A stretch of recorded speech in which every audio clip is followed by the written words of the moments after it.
Good morning students.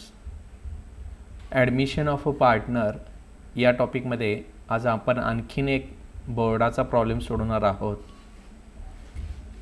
या प्रॉब्लेममध्ये goodwill withdrawn bye partners ही एक महत्त्वाची ॲडजस्टमेंट आलेली आहे. तुमच्या स्क्रीनवर प्रॉब्लेम आलेला आहे. मार्च 2000 बोर्ड एक्झामला आलेला हा प्रॉब्लेम आहे.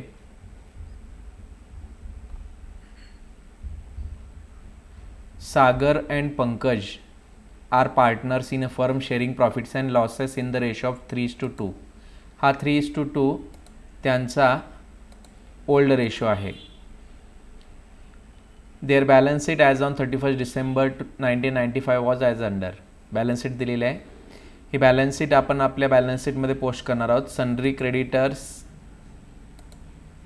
L, Sagar's capital, Pankaj capital. कॅपिटलसाठी आपण कॅपिटल अकाउंट तयार करतो आहे आणि त्या कॅपिटल अकाउंटच्या बायला या अमाऊंट्स ब्रॉट डाऊन करतो आहे, त्यामुळे याला बाय ब्रॉट डाऊन.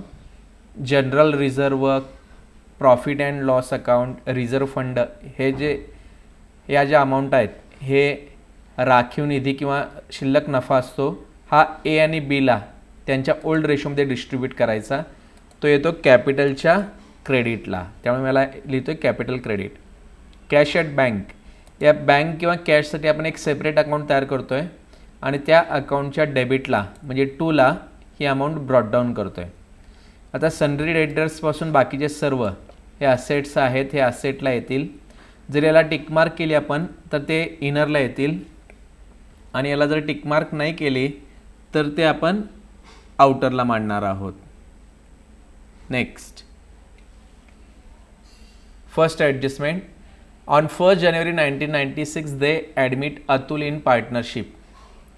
ही तारीख आपण बॅलन्स शीटला लिहिणार आहोत. बॅलन्स शीट आपली जी न्यू बॅलन्स शीट असणार आहे त्याला ही तारीख लिहायची आहे, 1 जानेवारी. He shall pay ₹10,000 as his share of goodwill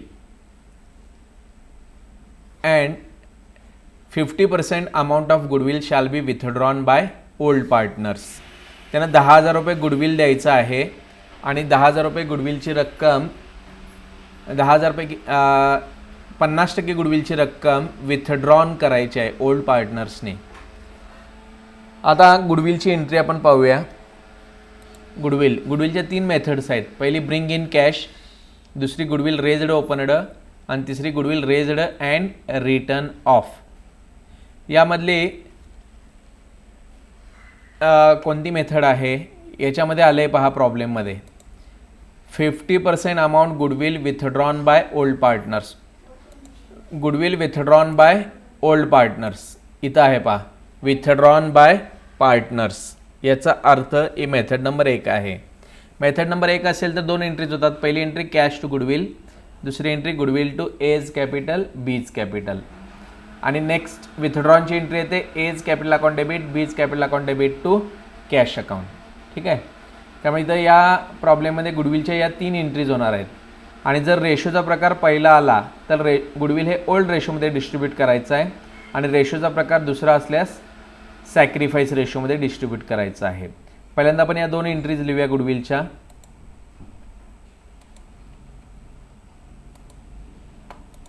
cash to goodwill, goodwill to A's capital, B's capital. मी ह्या 2 एंट्रीज लिहिल्या पहा. पहिली एंट्री कॅश टू गुडविल, दुसरी entry goodwill to A's capital, B's capital. पहा इथं आहे cash to goodwill, second entry goodwill to A's capital, B's capital. रेशोचा प्रकार पहिला असल्यास ओल्ड रेशोमध्ये आणि रेशोचा प्रकार दुसरा असल्यास सॅक्रिफाईस रेशोमध्ये. ठीक आहे. आता इथं तर आपलं कन्फर्म झालेलं आहे हा प्रॉब्लेम गुडविलच्या पहिल्या मेथडचा आहे, त्यामुळे इथं आपण सुरुवातीला लिहून ठेवूया G1 गुडविलची पहिली मेथड आहे. आता याच्यानंतर आता रेशो पहिला प्रकार आहे का दुसरा प्रकार आहे पाहूया. रेशोमध्ये आपण पाहूया रेशोचा पहिला प्रकार कुठला आहे, if sacrifice ratio is not given आणि दुसरा if old and new ratio is given. प्रॉब्लेममध्ये हे जर दोन्ही रेशो दिले असतील तर हा सेकंड मेथड याची रेशोची. आणि जर फक्त असा 1/4 शेअर दिला असेल न्यू पार्टनरचा आणि यांचा ओल्ड रेशो दिला असेल तर हा झाला if sacrifice ratio is not given, हा पहिला प्रकार झाला. आपण प्रॉब्लेममध्ये पाहूया. प्रॉब्लेममध्ये इथं ओल्ड रेशो दिला आहे, 3:2 हा ओल्ड रेशो दिला आहे आणि he shall bring 12,000 as capital for 1/4 share एवढं दिलं बघा, 1/4 शेअर दिलं. न्यू शेअर आपल्याला प्रॉब्लेममध्ये दिलेला नाही आहे. याचा अर्थ हा रेशोचा पहिला प्रकार आहे, हा रेशोचा पहिला प्रकार आहे. आपण या प्रॉब्लेमला लिहूया, G1च्या खाली लिहूया R1, रेशोचा प्रकार पहिला R1. आता रेशोचा प्रकार पहिला आपण का ठरवलं, कारण इथं आपल्याला जे गुडविल डिस्ट्रीब्यूट करायचं आहे हे त्यांच्या ओल्ड 3:2 मध्ये डिस्ट्रीब्यूट करायचं आहे, म्हणून इथं आपण रेशोचा प्रकार ठरवलेला आहे 3:2. त्या रेशोमध्ये आपल्याला हे गुडविल डिस्ट्रीब्यूट करायचं आहे एला आणि बीला. मला वाटतं तुम्हाला ही ॲडजस्टमेंट समजली असेल. 10,000 त्यांना कॅशमध्ये गुडविल आणलं आहे. कॅशमध्ये गुडविल आणलं की दोन एंट्रीज होतात, पहिली एंट्री कॅश टू गुडविल, दुसरी entry goodwill to A's capital B's capital. पुन्हा रेशोचा प्रकार पहिला असल्यास ओल्ड रेशोमध्ये वाटायचं, रेशोचा प्रकार दुसरा असल्यास सॅक्रिफाईस रेशोमध्ये वाटायचं. तेच आपण लिहिलेलं आहे. पहिली एंट्री कॅश टू गुडविल, दुसरी entry goodwill to A's capital B's capital आणि ओल्ड रेशो आहे इथं सुरुवातीला दिलेला 3:2. Next 50% amount of goodwill shall be withdrawn by old partners. पुन्हा आपण गुडविलमध्ये येऊया. विथड्रॉन बाय ओल्ड पार्टनर्स याची एंट्री काय येते, A's capital account debit, B's capital account debit to cash. ही एंट्री लिहूया इथं आपण, विथड्रॉनची entry A's capital account debit, B's capital account debit to cash account. याची अमाऊंट आपण प्रॉब्लेम सोडवताना आपल्याला ती मिळेल. किती रुपये विथड्रॉ केलेले आहेत, 50% विथड्रॉ केलेले आहेत. अमाऊंट आपण प्रॉब्लेममध्ये पाहणार आहोत उत्तरामध्ये. नेक्स्ट गुडविलची ॲडजस्टमेंट संपली. He shall bring ₹12,000 as capital for 1/4 share in future profit. त्यानं 12,000 रुपये कॅपिटल आणलेलं आहे. कॅपिटल आणल्याची एंट्री खूप सोपी आहे, आता तुम्हाला पाठ झाली असेल. Cash account debit to C's capital account. C हा आपला न्यू पार्टनर असणार आहे, ए आणि बी आपले हे ओल्ड पार्टनर्स असणार आहेत. सागर आणि पंकज ए आणि बी आणि अतुल हा आपला सी असणार आहे. त्यामुळे एंट्री होईल cash account debit to C's capital.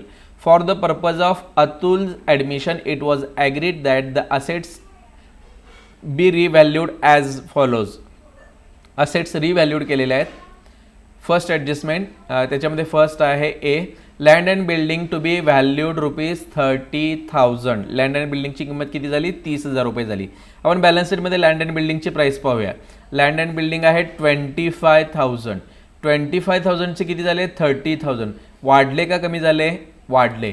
याचा अर्थ हे असेटला आपल्याला काय करायचे आहेत, प्लस करायचे आहेत. 30,000 नाही प्लस करायचे, 30,000 आउटर कॉलमला येतील, 5,000 प्लस करायचे.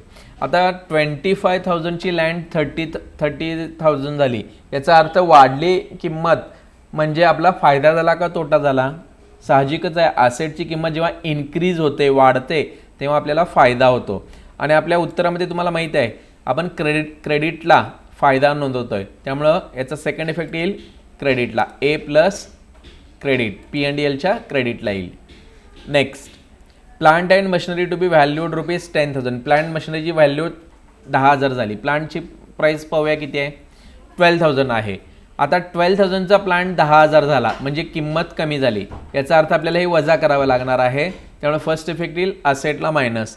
12,000चा प्लांट 10,000 झाला, किंमत कमी झाली, याचा अर्थ आपला तोटा झाला. त्यामुळे त्याचा सेकंड इफेक्ट कुठे येईल, डेबिटला येईल, याच्याबरोबर opposite. Next stock to be valued 12,000. Stock 12,000 झाला. स्टॉक 10,000चा स्टॉक 12,000 झाला म्हणजे किंमत वाढली. किंमत वाढली याचा अर्थ आपला फायदा झाला. जे वाढलंय ते आपण अधिक करणार, ए प्लस येईल आणि सेकंड इफेक्ट क्रेडिटला येईल. Next furniture fixture 2,000. Furniture fixture 2,000 झाली. बघा फर्निचर फिक्चर 4,000 आहेत ओल्ड बॅलन्स शीटला आणि आता ते 2,000 झाले. याचा अर्थ कमी झाले. कमी झाले म्हणजे असेटला आपण ते काय करणार आहोत, मायनस, ए मायनस, आणि तो आपला तोटा झाला त्यामुळे तो कुठे येईल, डेबिटला येईल. आता याचे टिकमार्क करूया आपण. लँड बिल्डिंग, प्लांट, स्टॉक आणि फर्निचरला. लँड बिल्डिंग, प्लांट, स्टॉक आणि फर्निचरला टिकमार्क करा. मी हायलाईट करतो याला. टिकमार्क असे असल्यामुळे हे अकाउंट्स इनर कॉलमला येतील. Next for the purpose of, झाली ॲडजस्टमेंट ही. आणखी एक आहे, a provision 5% to be made for doubtful debts on debtors, हा RDD आहे, डेटर्सला टिकमार्क करा. RDD आपण डेटर्समधून वजा करतो. डेटर्स म्हणजे आपले येणेकरी, आपल्याला यांच्याकडून पैसे येणार आहेत आणि हे येणं 5% कमी झालेलं आहे, म्हणजे हा आपला तोटा आहे, हा आपला काय आहे, तोटा आहे. त्यामुळे तो आपण डेटर्समधून मायनस करणार आहे, ए मायनस येईल आणि त्याचा सेकंड इफेक्ट आपला तोटा असल्यामुळे तो डेबिटला येईल, ए मायनस डेबिट. आणि याची टिकमार्क आपण ऑलरेडी डेटर्सला केलेली आहे. ठीक आहे. आता प्रॉब्लेम संपलेला आहे, आपण प्रॉब्लेम सोडवूया. मार्च 2000ला बोर्ड एक्झामला आलेला प्रॉब्लेम आहे. नेहमीप्रमाणे मी एक blank profit and loss adjustment account, त्याच्या खाली कॅपिटल अकाउंट आणि बँक अकाउंट पाहूया. प्रॉब्लेममध्ये कॅश आलं आहे का बँक आलेलं आहे, कॅश ॲट बँक आहे म्हणजे बँक अकाउंट तयार केलेलं आहे आणि समोरच्या पेजवर एक बॅलन्स शीट तयार केलेली आहे. याप्रमाणे तुम्ही व्हिडिओ पॉज करून तुम्ही हे एक ब्लँक फॉर्मॅट तयार करा. साधारणतः रिव्हॅल्युएशन म्हणजेच आपला P&L ॲडजस्टमेंट अकाउंट, याला रिव्हॅल्युएशन अकाउंटसुद्धा म्हणतात. हा P&L ॲडजस्टमेंट अकाउंट 8 ओळीचा तयार करा. त्याच्या खाली कॅपिटल अकाउंट 8 ओळीचं तयार करा. त्याच्या खाली कॅश किंवा बँक अकाउंट, आता आपल्या प्रॉब्लेममध्ये बँक आहे त्यामुळे आपण ज्याला बँक अकाउंट म्हणूया, बँक अकाउंट एक 6 ओळीचा आणि नेक्स्ट पेजवर त्याच्याबरोबर समोरच्या पेजवर बॅलन्स शीट एक 15-16 ओळीची तयार करायची आहे. ठीक आहे, तुम्ही तयार केला असेल असं वाटतंय. आता आपण प्रॉब्लेम सोडवायला सुरुवात करूया. सनरी क्रेडिटर्स 7000, टिकमार्क आहे का, नाही, टिकमार्क नसेल आउटर कॉलमला 7000. सनरी क्रेडिटर्स लायबिलिटीला येतील. कॅपिटल ऑलरेडी मांडायचं फायनल अकाउंट प्रमाणे. सनरी creditors outer column rupees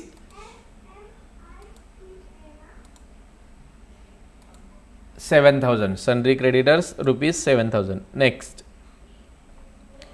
capital 32 and 22 हे ब्रॉडडाऊन करायचं बायला, कॅपिटल अकाउंटच्या बायला ब्रॉडडाऊन करायचं. यासाठी आपण अकाउंट तयार केलेलं आहे, कॅपिटल अकाउंट.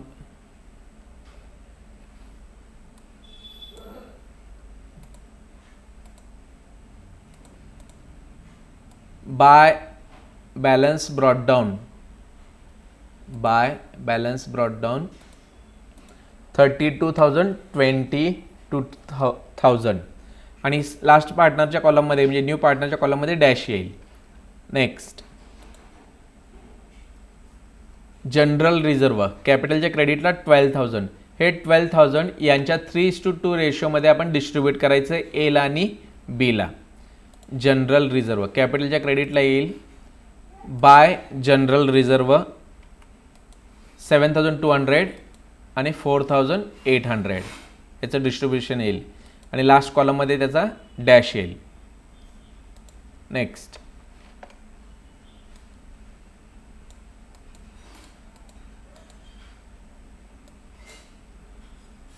लायबिलिटी साईड संपली. आता असेटला आलो आपण. कॅश ॲट बँक टू ब्रॉडडाऊन करायचं आहे. कॅश ॲट बँक अकाउंटच्या डेबिटला ब्रॉडडाऊन करायचं 8,000 to balance brought down in outer column ₹8,000. Next हे सगळे असेट्स असेटला येतील आणि याला सर्वांना टिकमार्क आहे त्यामध्ये इनर कॉलमला येतील. डेटर्सपासून फर्निचरपर्यंत असेटला debtors inner column 14,000. Next land and building ₹25,000. Next stock ₹10,000. Next plant and machinery ₹12,000.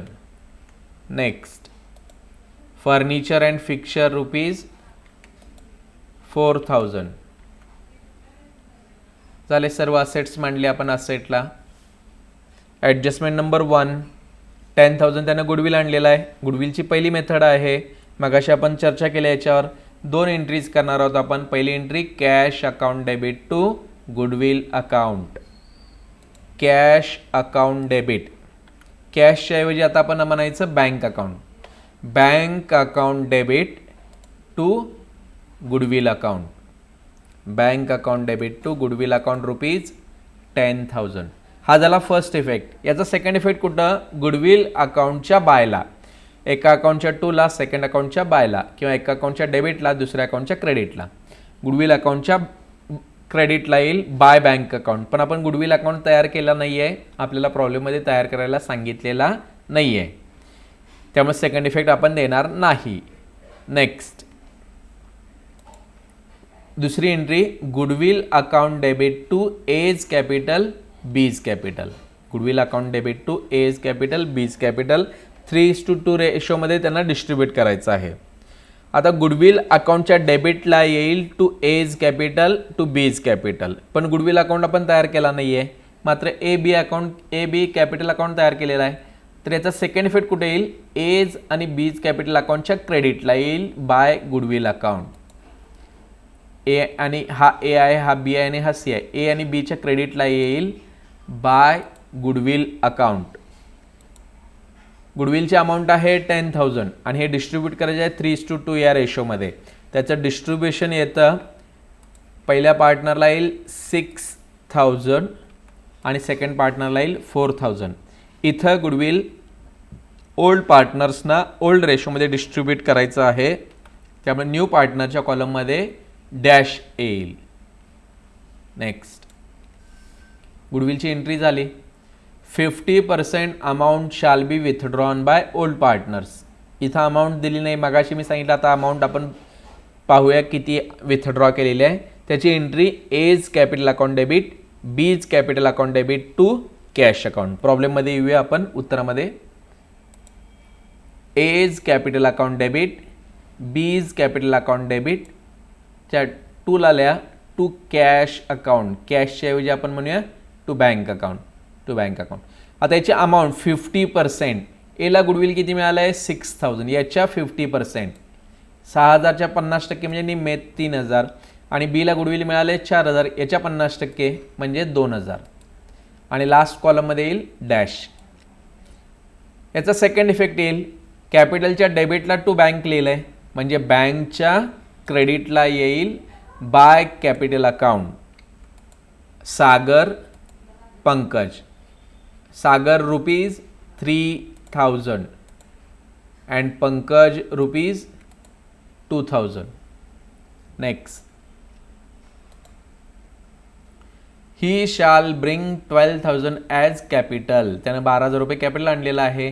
कॅपिटलची entry cash account debit to C's capital account, cash account debit to C's capital account. Entry करूया आपण cash, कॅशच्या ऐवजी आता बँक म्हणूया, bank account debit to C's capital account. C कोण आहे, to Atul's capital account. Bank account debit to Atul's capital account.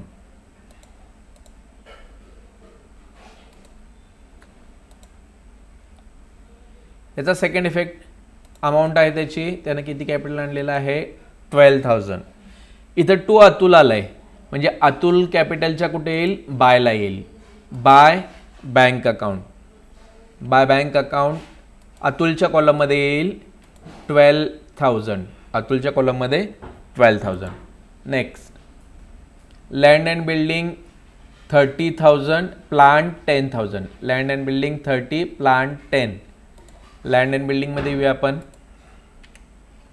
Land and building 30,000 आउटरला मांडा, आणि प्लांट किती झालेला आहे 10,000 आउटरला मांडा. बरेच विद्यार्थी 30,000 इनरला मांडतात, त्यांचं उत्तर चुकतं आहे. Land and building valued rupees 30,000. Land and बिल्डिंगची किंमत 30,000 झाली, याचा अर्थ हे 30,000 आउटरला मांडायचं आहे, इनरला नाही मांडायचं आहे. 25,000चे 30,000 झाले, वाढले का कमी झाले, वाढले, म्हणजे इथं आपल्याला किती वाढवावे लागतील, ॲड करावे लागतील 5,000. हे जे आपण 5,000 ॲड केलेलं आहे याला म्हणायचं ॲप्रिसिएशन. डेप्रिसिएशनच्या अपोजिट ॲप्रिसिएशन. ॲप्रिसिएशन म्हणजे वाढ. आणि नेक्स्ट, प्लांट किती झालेला आहे 12,000चा 10,000 झालेला आहे, म्हणजे इथं ॲड करायचे का लेस करायचे, करेक्ट. 2,000 इथं आपल्याला काय करावे लागणार आहेत, लेस, आणि ह्या लेसला काय म्हणायचं, ॲप्रिसिएशनच्या उलट डेप्रिसिएशन. लेस डेप्रिसिएशन. ॲप्रिसिएशन आपला फायदा आहे आणि डेप्रिसिएशन आपला तोटा आहे. फायदा आपण क्रेडिटला रेकॉर्ड करतो आणि तोटा आपण डेबिटला रेकॉर्ड करतो. त्यामुळे क्रेडिटला येईल bye land and building account, bye land and building account. आता पुन्हा इथं विद्यार्थी काय चुकतात पहा. इथं फक्त फायदा किती रुपयाचा झाला, 5,000 रुपये झाला. 30,000 फायदा नाही झाला, 5,000 रुपयाचा फायदा झाला. आणि इथं तोटा किती रुपये झाला, 2,000. हे रेकॉर्ड करायचं P&Lला. ठीक आहे. त्यामुळे 5,000 येतील P&Lच्या डेबिटला, सॉरी क्रेडिटला. आणि to plant and machinery account ₹2,000. Next C adjustment. A झाली, बी झाली. Stock valued 12,000 and furniture 2,000. Stock 12,000, furniture 2,000 valued झालेला आहे, किंमत झालेली आहे. आपण प्रॉब्लेममध्ये येऊया. स्टॉकची किंमत आउटरला मांडा 12,000 आणि फर्निचरची आउटरला मांडा 2,000. 10,000चा स्टॉक 12,000 झाला. ॲड करायचे का लेस करायचे? करेक्ट, ॲड करायचे. ॲडला आपण लिहितो ॲड ॲप्रिसिएशन ₹2,000. आणि फर्निचर 4,000चं फर्निचर 2,000 झालं. ॲड करूया का लेस करूया? करेक्ट, लेस डेप्रिसिएशन 2,000. हे डेप्रिसिएशन आपला लॉस आहे, त्यामुळे ते डेबिटला येईल. आणि हे ॲप्रिसिएशन आपला प्रॉफिट आहे, त्यामुळे ते क्रेडिटला येईल. By stock account ₹2,000. Next to furniture and fixture account ₹2,000. To furniture and fixture account ₹2,000. Next a provision 5%. RDD 5%. RDD नेहमी आपण डेटर्समधून मायनस करतो. Less RDD reserve for doubtful डेब्ट 5%. 10% कॅल्क्युलेट करा. 1,400 त्याच्या निम्मे 700. आउटरला 13,300. 14,000 रुपये येणं होतं, आता ते येणं 13,300 झालं. याचा अर्थ आपलं येणं कमी झालं, म्हणजे हा आपला तोटा आहे. त्यामुळे तोटा आपण डेबिटला रेकॉर्ड करणार आहोत. To RDD account ₹700. To RDD account ₹700. संपला. आता स्टेप्स, अकाउंट क्लोज करण्याच्या स्टेप्स पहा. पहिली स्टेप, असेट पोस्ट करा. आपण ऑलरेडी पोस्ट केलेलं आहे. सेकंड, लायबिलिटी पोस्ट केल्या. नवीन पार्टनरच्या कॅश आणि गुडविलची कॅपिटल आणि गुडविलची एंट्री केलेली आहे. P&L ॲडजस्टमेंट पण आपण कंप्लीट केलेलं आहे. आता या स्टेप्स आहेत पहा. यामधली पहिली स्टेप, P&L ॲडजस्टमेंट बंद करा. या अकाउंटला येणारा फरक ओल्ड पार्टनर्सना ओल्ड रेशोमध्ये वाटा. या अकाउंटचा फरक ओल्ड पार्टनर्सना ओल्ड रेशोमध्ये वाटा. पहिली स्टेप आपण कंप्लीट करूया. P&L ॲडजस्टमेंट अकाउंट क्लोज करूया. कोणत्या साईडची टोटल जास्त आहे पहा. करेक्ट, क्रेडिटची. टोटल करूया क्रेडिटची 7,000. ही टोटल डेबिटला मांडा 7,000. आपण फायनल अकाउंटमध्ये NP शोधत होतो बघा, तीच प्रोसेस आहे. क्रेडिटची टोटल केली, डेबिटला मांडली. इथंपर्यंतची टोटल इथं साईडला मांडा. साईडला टोटल येते 4,700. या 7,000मधून हे 4,700 मायनस करायचे. येणारं उत्तर इथं आपण मांडलेलं आहे 2,300. हा जो प्रॉफिट आहे, हा प्रॉफिट एला आणि बीला त्यांच्या ओल्ड रेशोमध्ये डिस्ट्रीब्यूट करायचा. ए म्हणजे सागर आणि पंकजला त्यांच्या ओल्ड रेशोमध्ये डिस्ट्रीब्यूट करायचा. त्यामुळे इथं लिहा टू कॅपिटल अकाउंट, सागर 3/5, पंकज 2/5. हा त्यांचा ओल्ड रेशो आहे.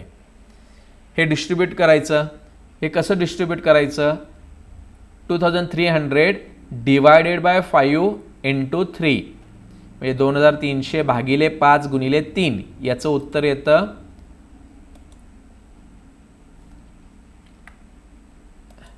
1,380. आणि हे कसं कॅल्क्युलेट करायचं? 2,300 डिवायडेड बाय 5 इंटू 2. याचं उत्तर येतं 920. या दोघांची टोटल परत एवढी यायला पाहिजे. येते टोटल. आपलं डिस्ट्रीब्युशन झालेलं आहे. एला आणि बीला आपण हे डिस्ट्रीब्यूट केलेलं आहे. नेक्स्ट स्टेप आता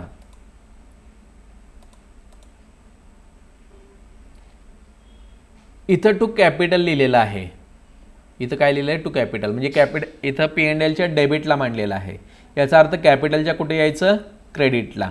एका अकाउंटच्या टूला दुसऱ्या अकाउंटच्या बायला आपण त्याचं पोस्टिंग करतोय. By P&L adjustment account. By P&L adjustment account. Sagar 1380, Pankaj 920 आणि लास्ट पार्टनरच्या कॉलममध्ये डॅश. लास्ट पार्टनरच्या कॉलममध्ये डॅश.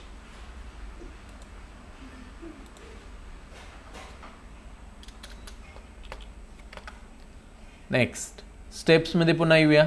आपली ही स्टेप पूर्ण झाली. P&L आपण क्लोज केला आणि त्याचा फरक, त्याला येणारा जो बॅलन्स होता तो बॅलन्स ओल्ड पार्टनर्सना डिस्ट्रीब्यूट केलेला आहे. Next step capital account close करा आणि त्याचा जो फरक आहे तो बॅलन्स शीटला घ्या. कॅपिटल अकाउंट क्लोज करूया आता आपण. ज्या साईडची टोटल जास्त असेल त्या साईडची टोटल करायची. सागरची क्रेडिटची टोटल जास्त दिसते, पंकजची पण क्रेडिट आणि अतुलची पण क्रेडिट. याचा अर्थ या तिन्ही पार्टनरची क्रेडिट साईड जास्त आहे, त्याची अमाऊंट जास्त आहे total.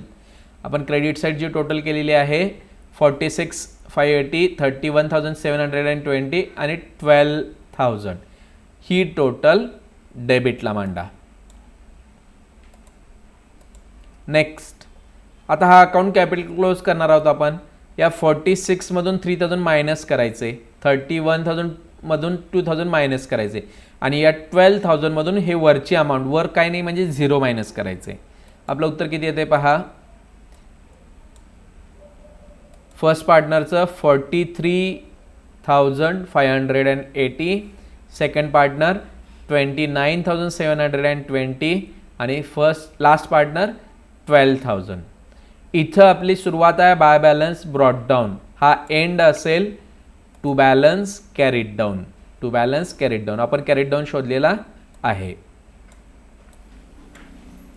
To balance carried down.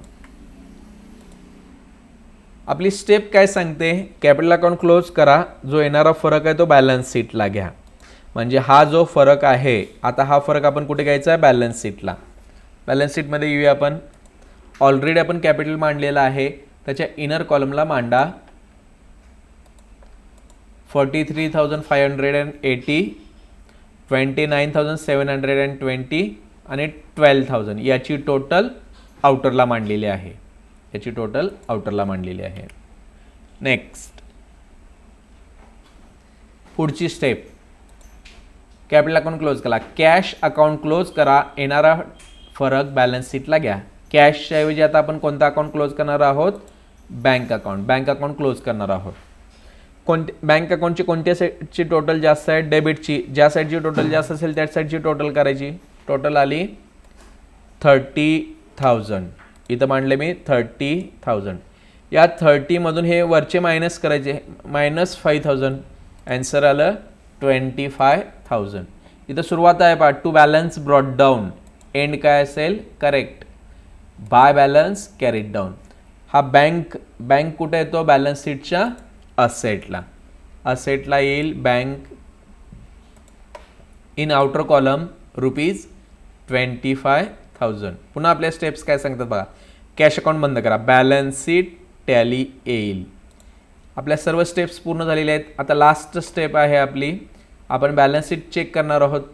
Me check करतोय बॅलन्स शीट टॅली येते का पाहतोय. दोन्ही साईडची टोटल करून पाहतोय.